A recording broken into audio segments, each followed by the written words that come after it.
Assalamualaikum dan salam Mufakat Johor. Bersama saya Arif Ahni dalam edisi Buletin Selatan.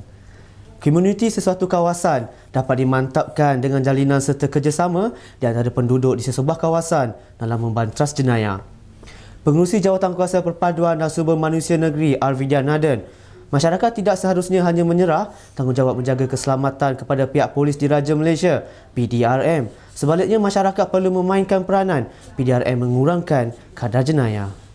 Selepas penubuhan CPP di kawasan tuan-tuan dan puan-puan, maka terbentuklah Jawatan Kuasa Penduduk, terbentuklah aktiviti-aktiviti kemasyarakatan dapat dilaksanakan bersama dengan agensi-agensi ini.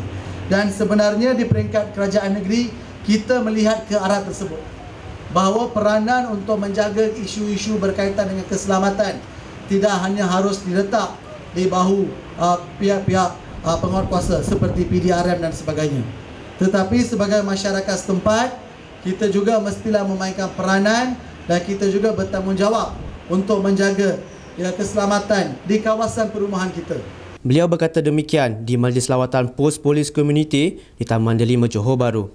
Pos Polis Komuniti Taman Delima merupakan antara 19 pos polis komuniti di sekitar Johor Bahru. Tambah beliau, terdapat agensi-agensi lain seperti Jabatan Perpaduan yang menggalakkan penubuhan kawasan rukun tetangga KRT dan terbaru program Skim Rondaan Sukarela SRS. Dengan penubuhan program seperti ini, penduduk setempat bertanggungjawab menjaga keselamatan kawasan mereka secara sukarela selain dapat mengeratkan silaturahim di antara jiran serta kaum dapat diperkasakan. Usaha kerajaan untuk memperluaskan kemampuan jalur lebar negara membuahkan hasil yang amat positif apabila kadar penembusannya kini adalah lebih 67%. Perdana Menteri Datuk Seri Najib Tun Razak berkata, pada 2009, kadar penembusan jalur lebar di Malaysia adalah 31.7% dan angka terbaru bagi tahun ini sebanyak 67.1%. Beliau menjelaskan pembangunan sesebuah negara dan kemudahan telekomunikasi saling berkaitan dan kadar penembusan jalur lebar di Malaysia kini meningkat berkali ganda. Hanya 7.9% lagi untuk sampai 75% sasaran menjelang 2015. Timbalan Perdana Menteri Tan Sri Muhyiddin Yassin akan mengadakan mesyuarat khas esok bagi memperhalusi secara terperinci prosedur operasi standard SOP penyediaan kertas peperiksaan ujian pencapaian sekolah rendah UPSR.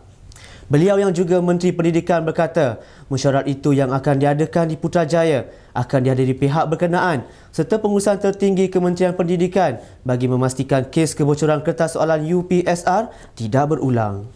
Beliau berkata demikian kepada pemberita selepas merasmikan mesyuarat UMNO bahagian Sungai Siput dan bangunan baharu Wisma UMNO Sungai Siput.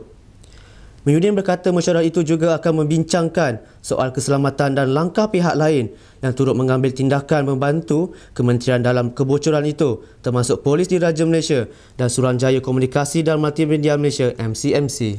Menteri Dalam Negeri Datuk Seri Dr. Ahmad Zahid Hamidi berkata beliau tidak mengetahui mengenai laporan media Indonesia yang mendakwa kononnya Polis Indonesia dan Malaysia mengetahui punca kilangan pesawat Malaysia Airlines MAS penerbangan MH370 Mac lepas.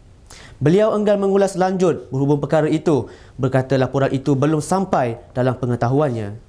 Dalam pada itu, Ketua Polis Negara Tan Sri Khalid Abu Bakar turut menafikan laporan media Indonesia itu dan berkata beliau akan menghubungi Kapolri, Ketua Polis Republik Indonesia sama ada beliau ada berkata begitu. Penerbangan MH370 hilang dari imbasan radar pada 8 Mac ketika dalam penerbangan dari Kuala Lumpur ke Beijing dengan 227 penumpang dan 12 anak kapal. Sekian untuk edisi Buletin Selatan. Salam takzim.